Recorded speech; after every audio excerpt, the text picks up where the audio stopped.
All right, so guess what? We're in the last technical lesson. Now, I say technical lesson because I will have at least one more lesson after this where I won't be teaching any more techniques really, but I will discuss some points on where you can go next. So for this lesson, though, we're just going to wrap up a couple of minor loose ends. And one of them has to do with our ability to simply delete some of these records that we have now imported. So one point I will make real quick is don't be alarmed by the fact that I now only have 2 pages instead of 3. That's because I already deleted the 3rd page of records in preparation for this lesson. But it's not a big deal. So here's what I want to show you, though. If I go to page 2, it doesn't matter what page I'm on, by the way, I just wanted to go to a page. I wanted to go to a page where I have some of the newly imported records, and I will select a few from the very bottom. And again, it doesn't really matter where I'm selecting them from, okay? But I'm going to select a few, and then I'm going to delete them. Let's see what happens. The application blows up. And so if we jump over here to the IDE, and let me open up the console so that we can see what error we got in the stack trace. Let's see here. I'll scroll all the way down and then up until I see something that sticks out. By the way, so as I'm kind of scrolling through this, I can kind of just see that these messages here are not pertinent to anything that I really care about. And one way that I can explain that is the fact that they don't pertain to any code that I wrote. That's one big hint. And I don't see any actual exceptions being mentioned. So I just wanted you to understand how is it that I'm able to scroll through this so quickly and zero in on just what actually matters. Okay, so here's a reference to something that I wrote. So I feel like I'm getting close. Okay, and here we are. Null pointer exception, and it occurred in the file storage repository. So I can click on this to go straight to that line and class. And so there was a null pointer exception, and I'm pretty much guessing that it was because this file name was null. So let's consider what this must be referring to. So we are in the file storage repository class in the delete all by name method. And we can see that this is the method that is responsible for deleting a collection, essentially, of uploaded files or photos, really, in this particular case. And so presumably, one or more of the file names that were referenced in this iterable were actually null. And that is permissible, because if we have something like a collection of strings, it is possible to add nulls to certain collections. And so that's what we have here. All right, so let's see how to solve this. So first thought I have is to go look at the method that's calling this one. And I can get there, I think, with a, what is it, Option F7, I think? Yep, that's it. By the way, so that is the find usages capability of the IDE. And then here's the use. And I can see the code here, but I'm just going to actually double click on this line to go straight to it. And then I will minimize that. Okay, so here is the delete all by ID. We're in the person service, by the way, person service.delete all by ID, where we passed in all of the IDs of the people that we wanted to delete. Then we went out and retrieved all of the file names for those people, and we stored them in a set. Now, we already know that for all of the imported people records, the photo file names that are associated with each of those records are going to be null because that data did not exist in the original CSV file. They're all going to be null. So that's really the issue right there. So then the question is simply, how do we want to address this? There are a few ways that we could. So we're calling storage repository.delete all by name and passing in our collection, which in this case is a set of file names. Now, keep in mind, the set isn't null, okay? The set isn't null, but it will allow for exactly one null entry. Now, why only one? Because it's a set and it enforces uniqueness. And so you can have one null entry, but not two, because then that wouldn't be unique, right? So the set is not null, but it has one null entry in it, presumably in this particular case. And then we're calling delete all by name and passing in that null. Okay, so now I think we have the context. So let's jump back into the delete all by name under the file storage repository. And so here we are iterating over the entries in the set in this particular case, though here we're just referring to it as an iterable, meaning something that you can iterate over, which a set is one of those things. So there's no issue there. And presumably then the very first file name that we get out of here is null. And we're not doing any kind of null checking. So like I said, there are a number of ways that we could address this. One way that I am kind of keen to take a look at, though, would be to possibly make a little bit of use of the Streams API. So we've got a collection of file names here, right? We could use the Streams API simply to filter out all entries that are null. However, you may recall that we can't do that directly on an iterable. We'd have to use a few indirect means to do that.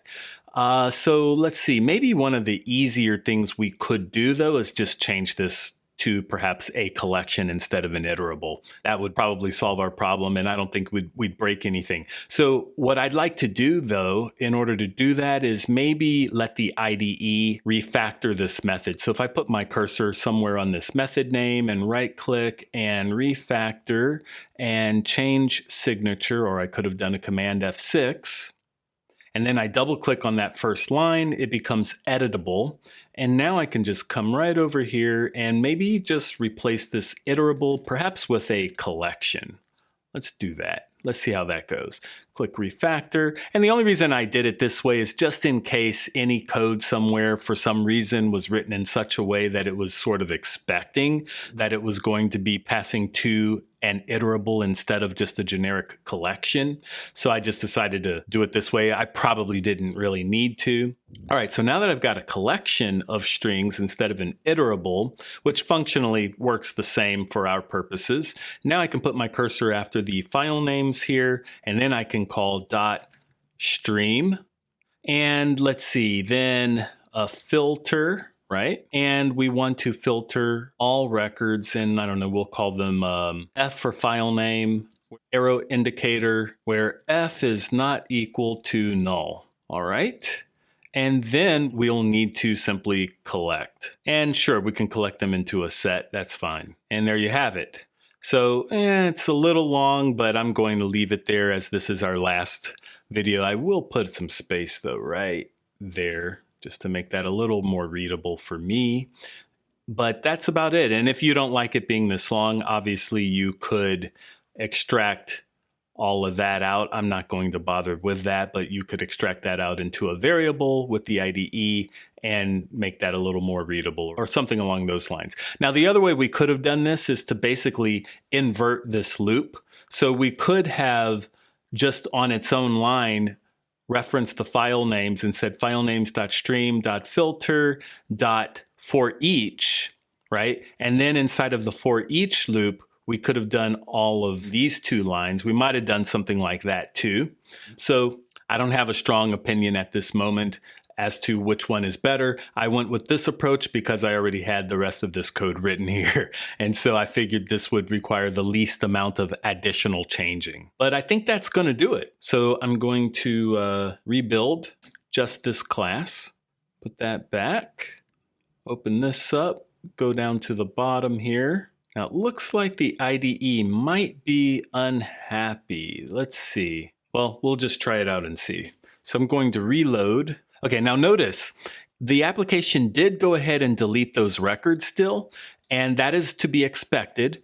Even though it blew up on the deletion of the null file names, it did successfully delete the records, and that's because we didn't wrap the deletion capability inside of a transaction of any kind. Okay, let me just remind you of that real quick. Whoops.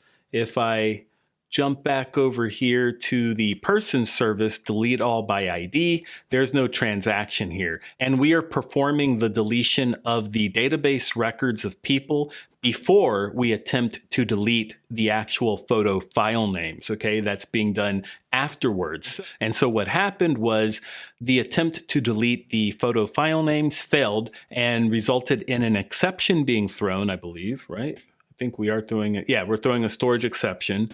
So that exception was thrown, but the exception did not result in a rollback of the database change that we made there. And again, that's just a preference. If you would prefer that it behave differently, you could consider simply sticking an @transactional annotation right on this method, in which case that would have rolled everything back and we'd still have those records there. So again, I'm not saying that this approach is the better one or not. I just decided to do it differently, and I'm kind of glad I did, just to show you a difference of behavior there. All right, so then to test this out, we will need to select a couple more though. So I will select these last two and we will try again. Hey, look at that. And now it doesn't blow up. So that is fixed. And so maybe one or two other minor things that I wanted to either mention or show. First off, I think we could make this table a little prettier, and I probably should have done this way back at the beginning, and I kept thinking about it, but just it seemed like a low priority. So one thing you'll often see in tables is what are sometimes called zebra stripes, where every other row has a different background color. So to implement that, that's really easy to do. So if we come back over here to Bootstrap documentation, and let's see, I will just search for table and maybe accented tables. I think that's, yep, there we go. So we can put the class table striped on the table itself. So let's see what that'll look like. So let's see here, we'll jump. So in fact, I will just copy the table stripe. Remember now, you don't take the period if you're just using it as an actual class the way that we've been. So I'll jump back over here and then jump into the template, and let's find our table. There it is. And here are our classes, and we can stick that additional table striped on here and then rebuild. Hey, and that looks a little nicer, doesn't it? I think that kind of looks nice. And then we might want to have a look at some of the other styles that are available for a table. Like, let's see what this one looks like, although that might be a bit much. So what is this? This is table dark. Let's see what table dark looks like. Table dark. Okay. Again, kind of personal preference, or if you're working for a company, it's going to be whatever the stakeholders prefer. But yeah, that's something. Let's do one more here. How about table success? Okay. I don't know. It reminds me of money. Somehow, I guess the greenish color there. Oh, and then one other thing that we can also do now, there's the ability to get a little hover functionality there. See how when my cursor is moving over the rows that they highlight for us there? And that is done right here with this table hover. I just happen to be right there at this moment. I thought I was going to have to go search for it, but there it was. So we can add that on as well. And let's update again. There we go. And now we've got that little table row hover functionality, okay?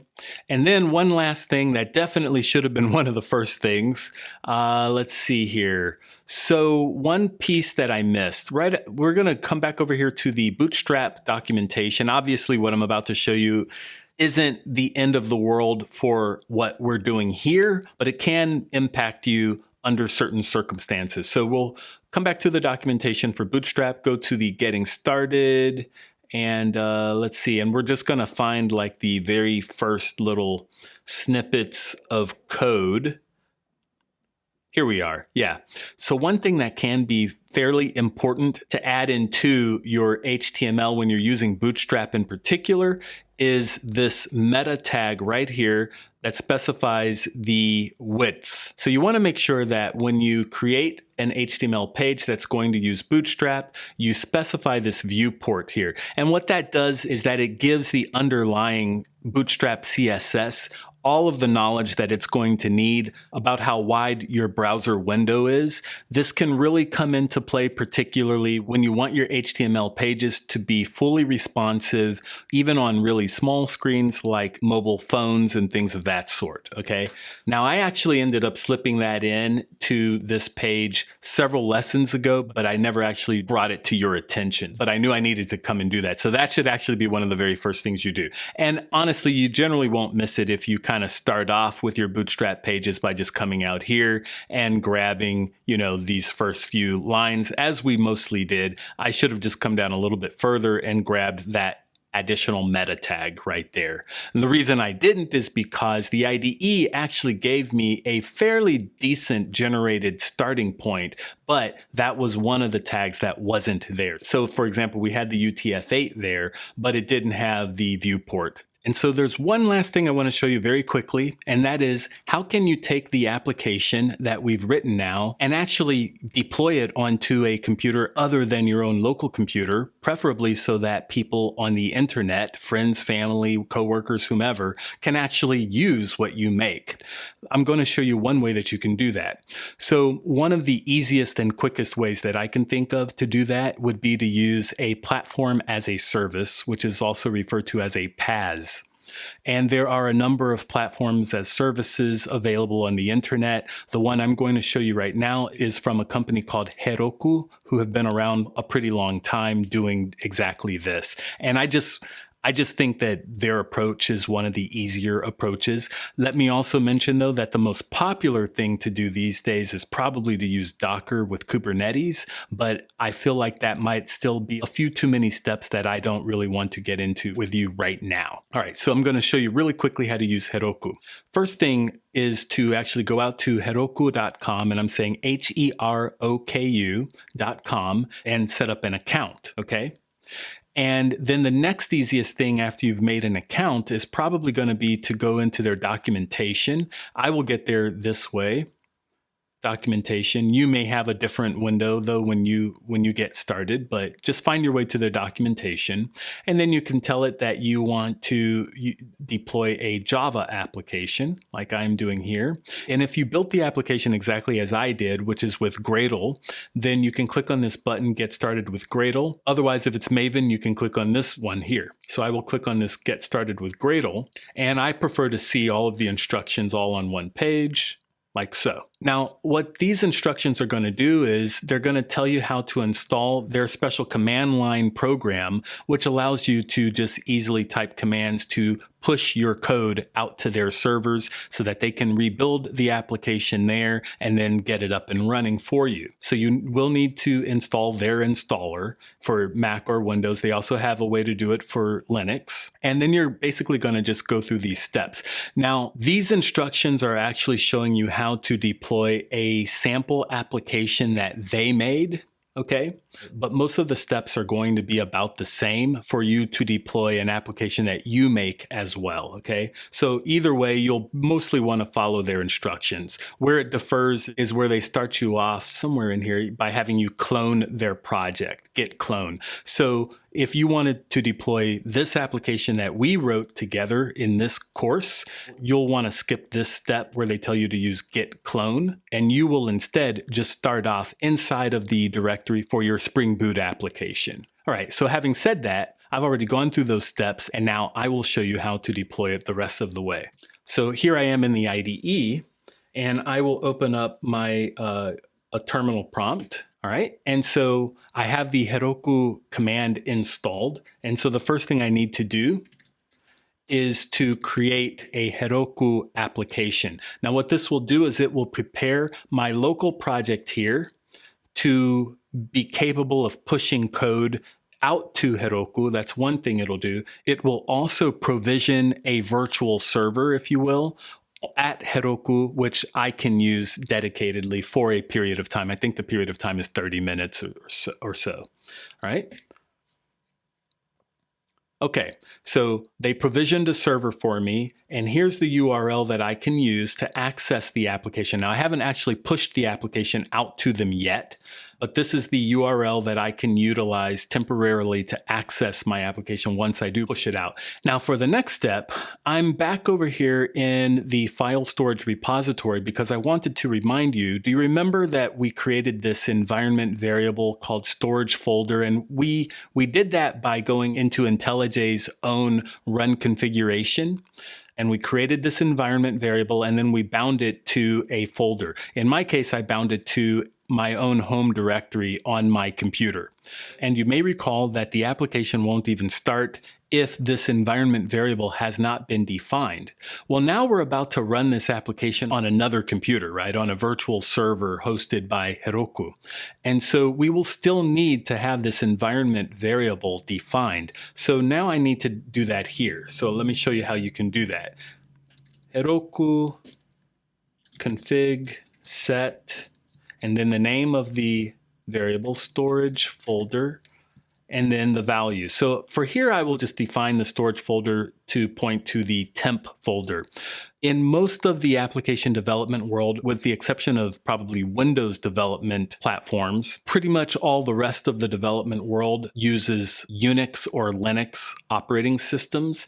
And on Unix and Linux operating systems, they typically always will have a /temp folder, which is a temporary folder that gets cleared out anytime the server gets restarted or something. I'm going to use this folder to temporarily point our uploaded files and things, okay? Now, one thing that you'd want to be mindful of, and I did mention this before, in real life, if you wanted to deploy this application and have it up and running 24 hours, 7 days a week for indefinite amounts of time, you would not want to do this. You have no guarantees that anything you store in that folder will remain. And I can pretty much guarantee you that anything you do store in there actually won't remain for very long, probably not much more than 30 minutes, in fact. There are better solutions to doing this, even when using Heroku, and you can read up on those in their documentation. All right, but here I go, just setting that for now. Okay, and so now the only remaining step I have to do is to actually push my code out to Heroku. And when I do that, that will trigger it to be built and run the application. Now, Heroku themselves make use of another tool to push code, and that is Git, which I have mentioned a little bit before. So I will issue a Git command, git push to Heroku master. So I'm just saying push my main line of code into Heroku.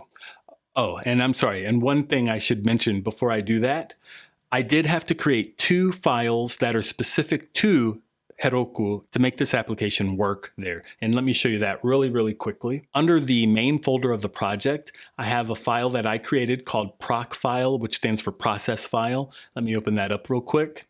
So what'll happen is when I push this project out to Heroku, they will look for this file, they will see it, and they will use it to determine that my project should be deployed as a web application, okay? And then here is the command that they should run to start up my application, okay? So that's all they need to know. This jar file right here, I got that from in here, build libs, and there's the jar file right there, okay? So that's where that's pointing to. And when they take my source code and rebuild this project, they will end up with a build libs folder with that file named exactly the same way. So that's where that's coming from. The other file I created is this one here called system.properties. And in here, I'm just specifying what version of Java I want them to use to build my project because I used Java version 17, okay? And then those 2 files were added to what is called my Git repository. You'll see them mention that in the documentation. And so with all of that, I can now just push this code.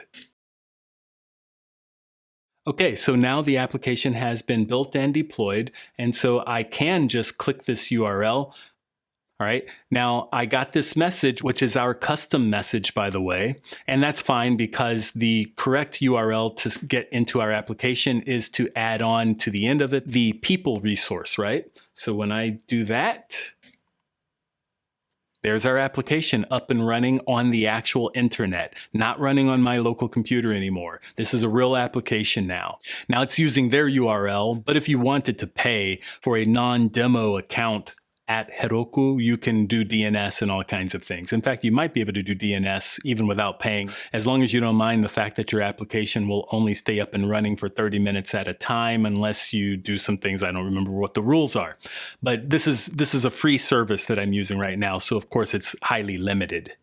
Okay, so anyway, here's the application. So I've prepared a special smaller zip file that won't take very long to upload because, mind you, now I'm not going to be uploading this from my computer onto my own computer. It will actually be going over the internet, and so I don't want to be uploading a 5 million record file, even with it being zipped. Okay, so I will select my new file here, and it is this one right here, people-short.zip. So it's just a truncated version of the CSV file. And then I will import it, and let's see if this goes pretty quickly. Wow, look at that. That was very fast, wasn't it? There's all of our files. There's all the data. So it's up and running, and I will select a few records to delete. There we go. And let's see here. Let's even edit one and add a photo. So I will select that one and edit, and there are the details there. And now I will select the photo and save. And so notice up here it uploaded, and there's our photo.